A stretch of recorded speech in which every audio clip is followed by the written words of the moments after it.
ہارنے والے کا اتنا ہیوج ڈفرنس ہے، اس کو جتا دیا اور جیتنے والے کو ہرا دیا۔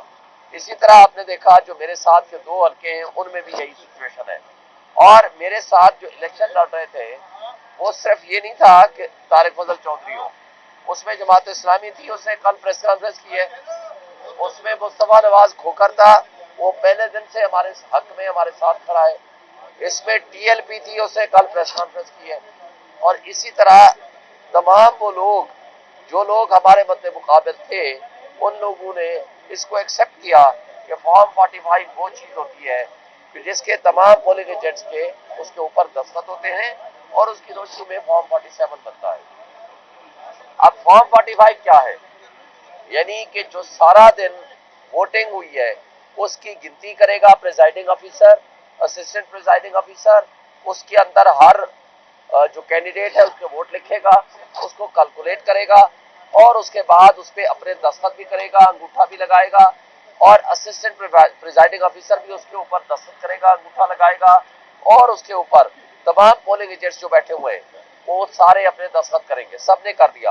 اور اچھا اگر کسی کو اعتراض ہو، بہت اہم بات ہے، اگر کسی کو اعتراض ہو کہ یہ فارم 45 درست نہیں ہے یا گنتی درست نہیں ہے تو وہ وہی اسی وقت اپلیکیشن دے سکتا ہے۔ اس کیس میں بھی اور باقیوں کا کیس میں بھی کسی جگہ کوئی اپلیکیشن نہیں آئی، کوئی اپلیکیشن نہیں آئی، میننگ دیئر بھائی فارم 45 ہر کسی نے ایکسپٹ کر لیا۔ اب اگلا رزلٹ کنسالیڈیٹ ہوتا ہے 47 جو کچھ لکھا ہوا ہے 45 میں اس کو کمپلیٹ لکھ کے 47 جاری ہوتا ہے۔ اچھا جو 45 ہے مثلا میرے حلقے ہے، مثال دے رہا ہوں، 387 ہے، 387 پولنگ اسٹیشن تھے، 387 پریزائڈنگ افسر نے دستخط کیے، انگوٹھے لگائے، 387 اسسٹنٹ پریزائڈنگ افسر نے دستخط کیے، انگوٹھے لگائے، اور کم سے کم بھی ہر حلقے میں 4 5 6 پولنگ ایجنٹ ہوتے ہیں، یعنی ہر فارم کے اوپر کم سے کم ایک وقت میں کوئی 8 9 بندوں نے دستخط کیے، اور اگر 8 بندے بھی تصور کریں تو 387 پولنگ اسٹیشن ہیں۔ اگر آپ اس کو کم کر کے 5 بھی تصور کر لیں، یعنی 4 کر لیں، 5 کر لیں، 6 کر لیں، ہم ایوریج 6 کرتے ہیں، یعنی 2 پریزائڈنگ آفیسر اور اسسٹنٹ پریزائڈنگ آفیسر اور 4 ہم پولنگ ایجنٹ تصور کر لیتے ہیں۔ 6 کا مطلب یہ ہوا کہ 387 تقریباً 2000 افراد کے اس کے اوپر دستخط ہے، اور مختلف 2000 بندے مختلف لوگوں کے دستخط ہے، مگر اور یہ وہی فارم 45 ہے جو میرے پاس بھی ہے، میرے اپوننٹ طارق فضل چودھری کے پاس بھی ہے، مصطفیٰ کے پاس بھی ہے، جماعت اسلامی کے پاس بھی ہے، اور کل تحریک لبیک نے بھی میرے ساتھ پریس کانفرنس کی ہے، اس کے پاس بھی ہے، اور باقی بھی کینڈیڈیٹس کے پاس ہے، وہی پیپلز پارٹی کے سبت الحسن بخاری کے پاس بھی ہے۔ اب ایک شخص ریٹرننگ افسر وہ اٹھتا ہے، وہ سارے فارم 45 کو سیٹ لائن کرتا ہے اور اپنی مرضی کا رزلٹ بنا دیتا ہے، وہ 47 بنا لیتا ہے۔ پھر ہم یہاں آتے ہیں، یہاں سے ہمیں سٹے ملتا ہے، اور ریٹرننگ افسر مجھے لکھ کے دیتا ہے، رائٹنگ میں آرڈر دیتا ہے، پوری میڈیا کو میں نے اس دن دکھایا تھا، رائٹنگ میں آرڈر دیتا ہے کہ پوسٹ پون ہو گئی ہے کنسلٹیشن پروسیس، ہم نے روک دیا ہے۔ وہ رائٹنگ میں آرڈر لے کے ہم چلے جاتے ہیں تو پیچھے طارق فضل کو بلا لیتا ہے، اس کے ساتھ ٹیمپرنگ کرتا ہے، سارا فراڈ کرتا ہے، میں فوری طور پر وہاں جاتا ہوں تو ہمارے پہ حملہ کر دیتے ہیں،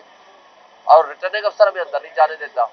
اور ہم یہاں آتے الیکشن کمیشن ہماری اپلیکیشن لیتا ہے، فوری طور پر اس پہ آرڈر کرتا ہے، وہ ان کو آرڈر بھیجتا ہے، لیکن ہماری کوئی نہیں سنتا۔ اور اتفاق سے